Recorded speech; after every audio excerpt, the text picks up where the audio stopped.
Today, we'll discuss about the composition of natural rubber latex. So, the latex normally we know the rubber is available, cis polyisoprene, and non-rubber substances. Today, we are going to discuss what are the properties of rubber available in natural rubber latex and what are the effects of non-rubbers on the natural rubber. Here, other than the natural rubber, which is cis 1,4 polyisoprene, which we saw in the previous slide, there are several other rubbers.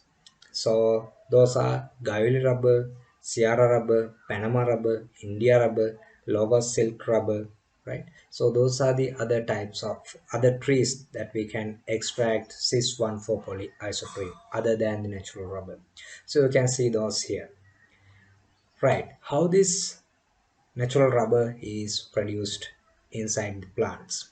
So it starts from carbon dioxide and water, right? So it follows the photosynthetic route, and finally, according to this book, so it has predicted that it has mentioned that this should be the road to produce rubber. Here you will see how natural rubber is tapped from the Hevia brasiliensis trees and how it is collected and the initial stages of factory process to produce this type of sheets. So today we are going to focus on the composition of this latex. So here you can see the constituents in the latex. So you can see rubber, water. Other than the rubber and water, you can see proteins, resins, lipids, minerals or ash, and carbohydrates. So these are the main components in the natural rubber latex. So we'll see what are the quantities as a percentage of the weight.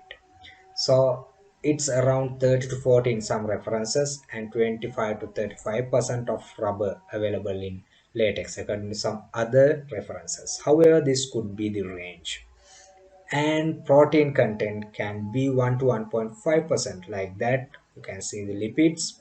So there are little amount of ash and around 1% of carbohydrates. So here the lipid content is about 3%. So this is the rubber constituent and these are the non-rubber constituents. So today we are going to talk about the properties of rubber and what are the effects of these non-rubbers on the properties of rubber. Okay, if you centrifuge the natural rubber latex, so you will see there are three distinct phases. So on top you can see the rubber phase, then serum phase, and at the bottom this is called the bottom fraction, which contains the leutoids, which are small rubber particles. So this is the rubber, and you can see the non-rubber substances here, as well as you can see some amount of non-rubbers even in the rubber phase. Okay, so you will see the arrangement or the structure of rubber particles because natural rubber is a polymer. It is 1,4-cis polyisoprene. So these are available in rubber particles. So this is the structure of rubber particle. You can see cis polyisoprene, which is rubber inside this rubber particle, available inside this rubber particle. So it is covered with a phospholipid layer. The adjacent layer to the rubber is a phospholipid layer. The most outer cover of this rubber particle is protein. So this is the top view of this rubber particle. You can see phospholipids and the outer layer, which is protein. So if we have take a cross section of this, you can see here phospholipid particles, phospholipids molecules, and protein molecules. So those are interconnected with polyisoprene and those are interconnected with rubber molecules like this. So you can see how hydrogen bonds are formed in between proteins and in between phospholipids through omega terminal and alpha terminals, right? So this is the structure of rubber particle.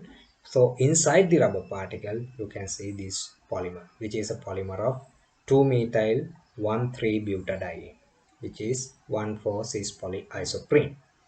So here these are the cis polyisoprene, 1,4-cis polyisoprene, which is inside the rubber particle.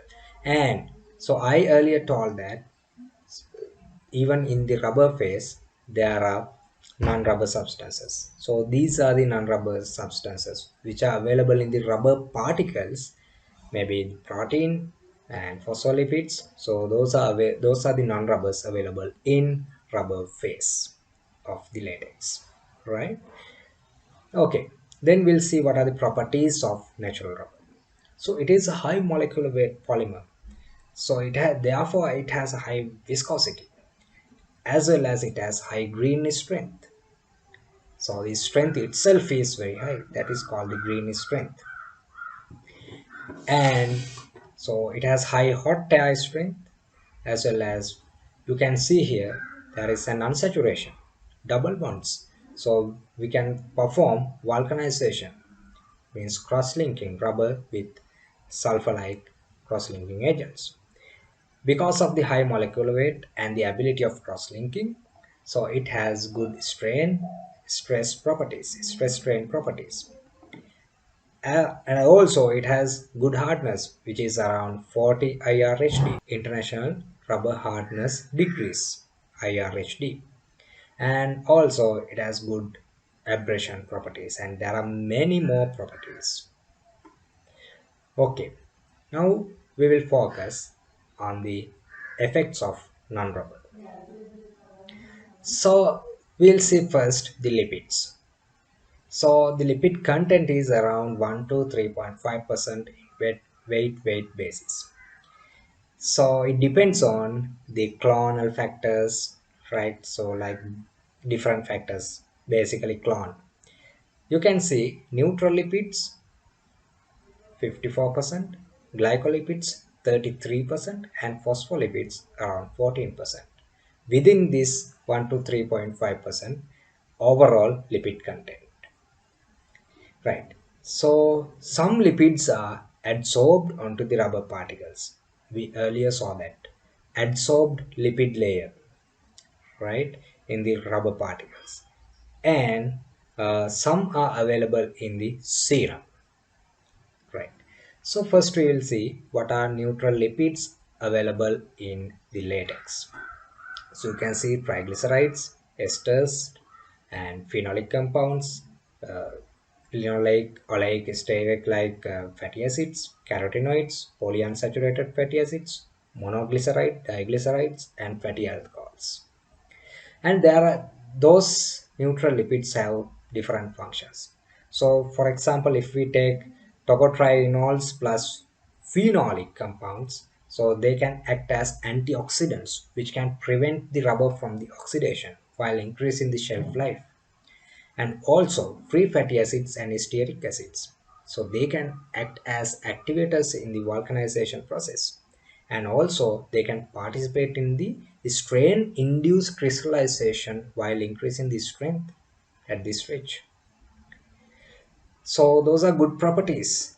And also there are free fatty acids, stearic, linoleic, oleic. So they can make soaps with cations like ammonia. So we deliberately add ammonium compounds to preserve the latex. So they can make some soaps with these free fatty acids. So when soaps are there, so they can increase the negative charges of the latex. So we will discuss those things in the next lectures also. So they can improve the stability. So then polyunsaturated fatty acids, for example, linolenic, so that can act as plasticizer, and however it do not contribute the strain induced crystallization, and means it doesn't participate in the strength enhancement. Then next, the glycolipids. So you can see there are four types of glycolipids. So the content can vary from 0.3% to 1%. So you can see uh, digalactosyl diglyceride, sterile glucoside, like different types of glycolipids here. And next type of lipid is the phospholipid. So it is a polar lipid and content is below 0.6% based on the weight. So major components of the phospholipids are phosphatidylcholine and lysophosphatidylcholine. So you can see phosphatidylcholine here. And the minor phospholipids are these: phosphatidyl ethanolamine, phosphatidyl inositol, lysophosphatidyl inositol, and metal phosphatidates and phosphatidic acid. So however, you can see the phospholipids here. So the best thing is the phospholipids can hydrolyze and release phosphate ions to the latex. So while the phosphate ions are available in the latex, they can join with the divalent metal ions like calcium and magnesium, which cause the latex destabilization.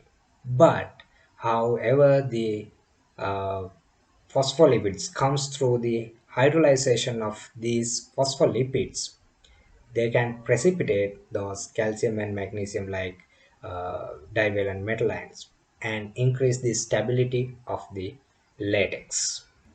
And you can see this choline and ethanol amine and phosphatidic acids can act as antioxidants also.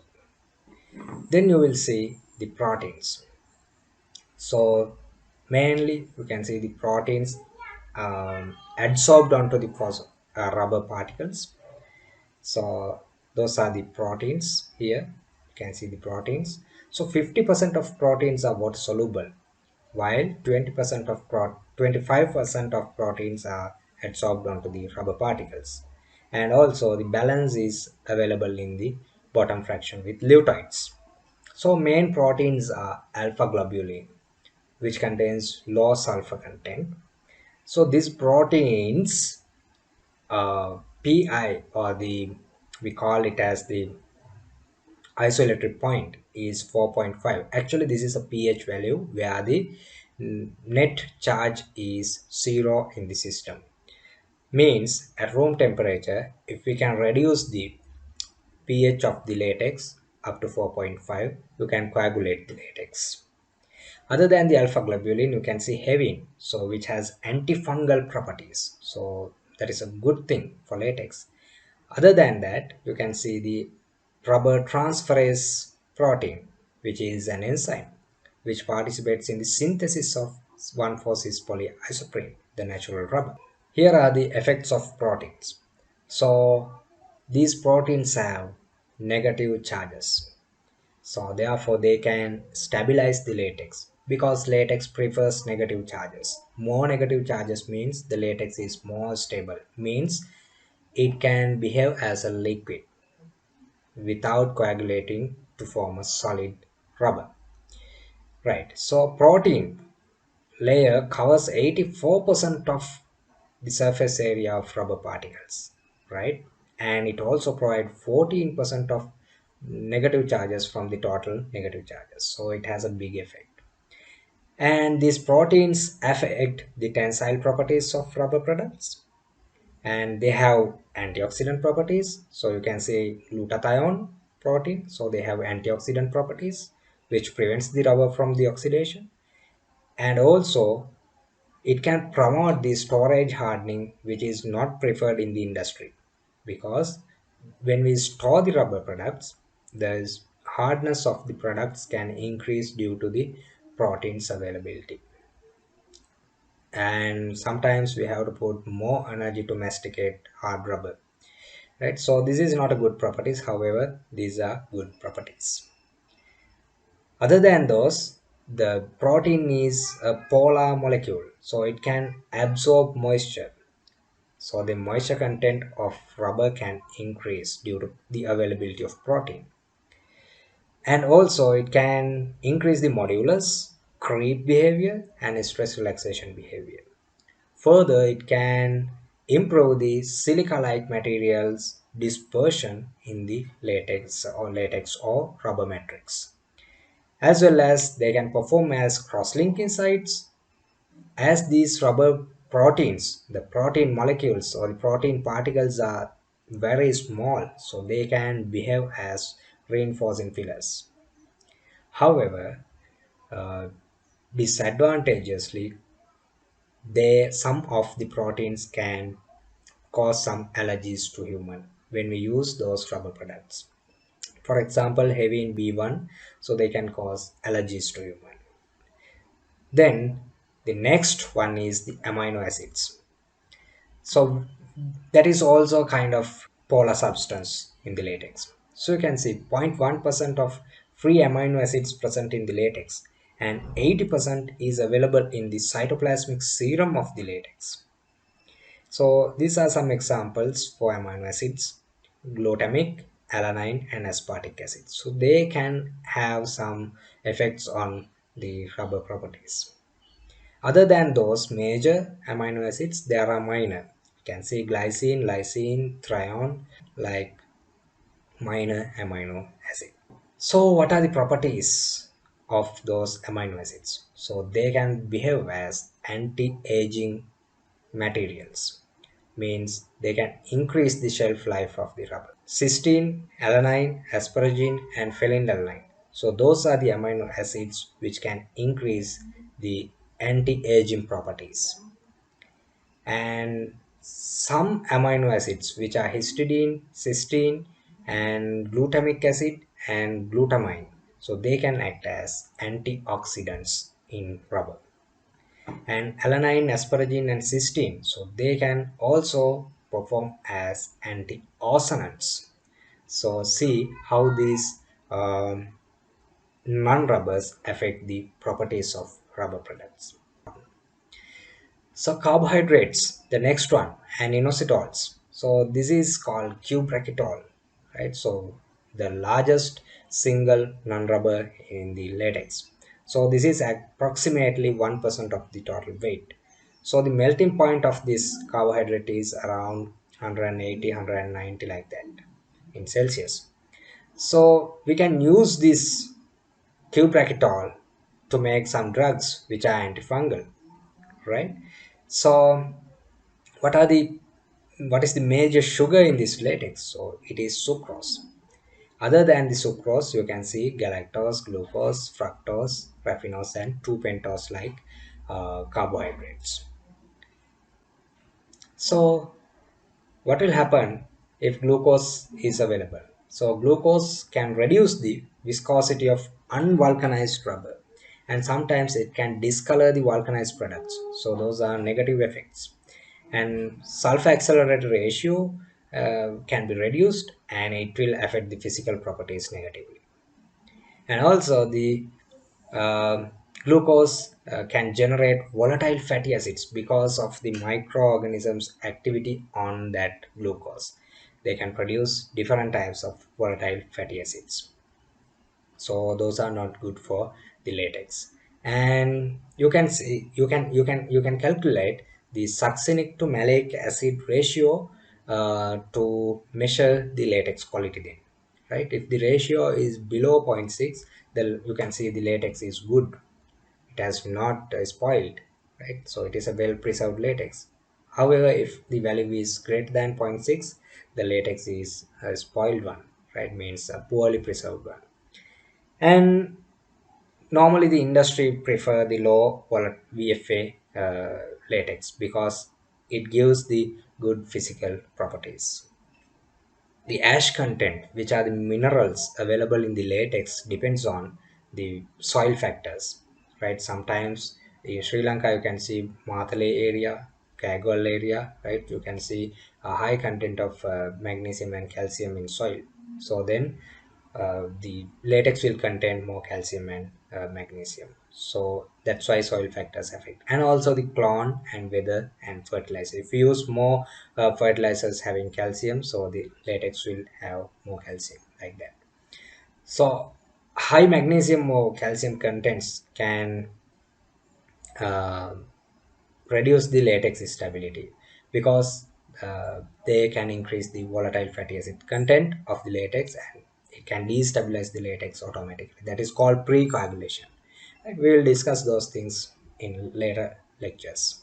So you will see the phosphates in the phosphate as the as an unrubber.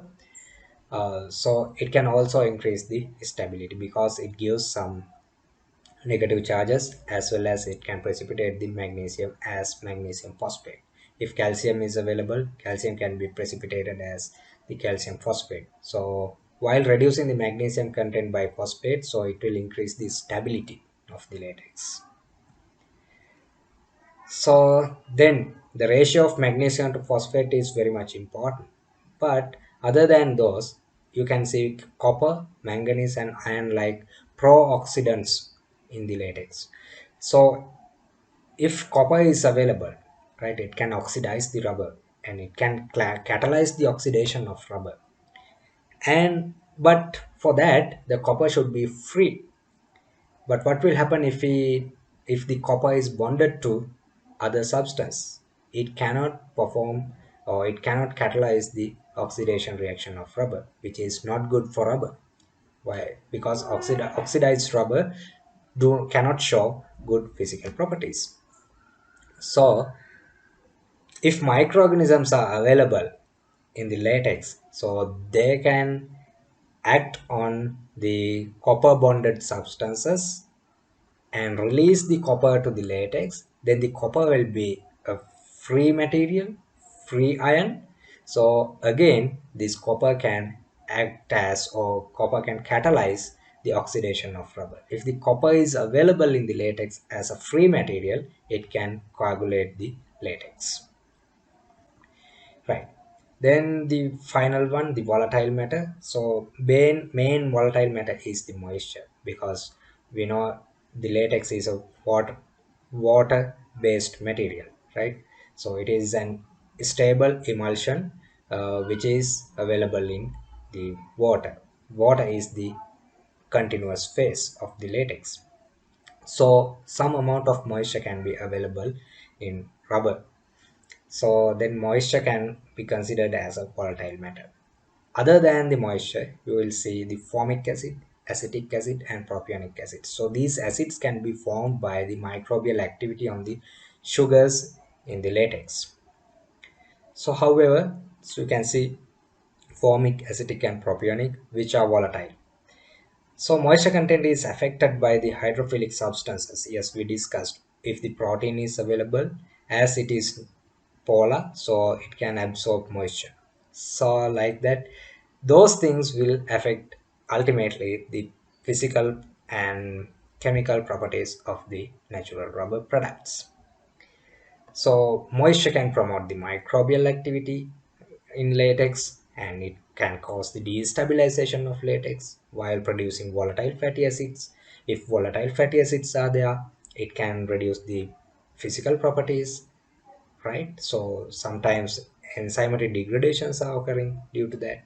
So it can produce malodors due to propionic, butanoic, and valeric like acids. So those are the odorant compounds. So then you will see some malodors, you will feel some malodors in latex. So like that, there are different effects of non-rubbers on the latex and ultimately in the rubber products. So those are the things I wanted to discuss today for the first time, right? So then you will understand there are different effects of non-rubbers on the physical properties and chemical properties and liquid properties of natural rubber latex. So studying these effects of non-rubbers on those properties, liquid properties and physical properties and raw rubber properties of rubber, is very much important, because if we take 100 grams of rubber, you will see altogether, if we consider dry rubber, so you will see around 1 to 3% is non-rubbers. So if we take 100, we will see 97%, 98% actual cis polyisoprene. But valence is the non-rubbers, so then it can affect the ultimate properties. So therefore it is very much important to know the effects of non-rubbers on the rubber products properties. So we will meet